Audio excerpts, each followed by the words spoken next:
Good morning, I'm Igno Sibbert. I'm at Aevitas Fertility Clinic in Pinelands. I'm also associated with the University of Stellenbosch, where we do our training of the fellows in reproductive medicine. So this morning we're going to have a brief discussion with two of my fellows, Dr. Mabungu, Noma Mabungu, and Dr. Connie Mogotlani. So they will briefly discuss with us the current evidence of the COVID vaccine on the fertility outcome.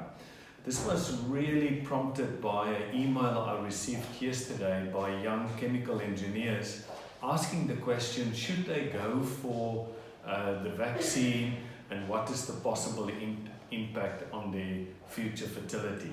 So I hope this will really clear all the possible issues, albeit that the data is very scanty and that we don't have long-term outcomes. Thank you. Over to Dr. Mabungu. Good morning, everyone. I am Dr. Noma Mabungu. I'm from the University of Stellenbosch, one of the fellows at Aevitas Hospital. So this morning, we'll be talking about the impact of vaccination on infertility as a whole. So as we all know, COVID-19 is a new disease. So currently, we don't have robust evidence from randomized controlled trials. The only evidence we currently have in the literature is from observational studies and very small prospective studies. So I'll be looking at the male infertility, and my colleague, Dr. Mogotlani, will be looking at the female. There was one study that was released from the Journal American of Medical Association, recently done by Gonzalez. So they looked at sperm parameters before the vaccination and 70 days after the second dose of vaccination. They were using the WHO parameters. What they found in their study, there was no negative impact on all the sperm parameters, and also there were no male that actually had azoospermia after the vaccination.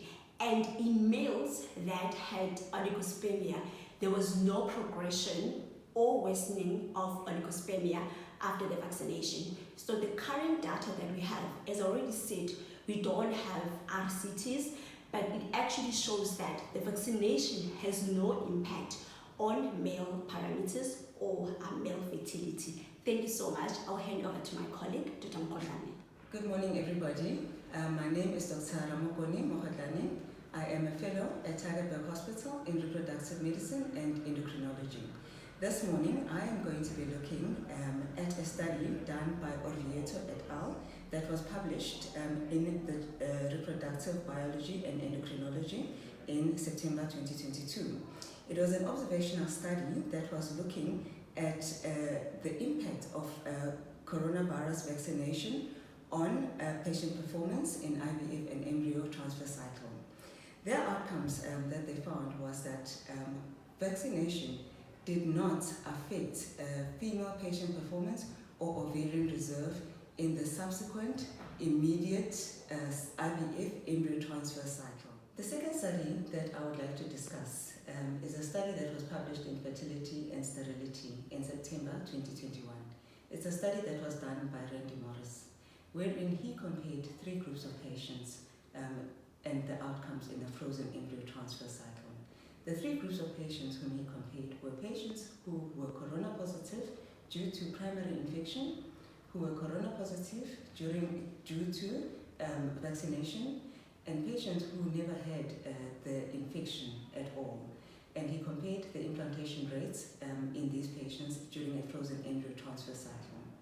There was no significant differences between the three groups in the implantation rate. And so the conclusion from this is that corona vaccination does not have an impact, does not seem to have an impact on implantation rates in frozen embryo transfer cycles.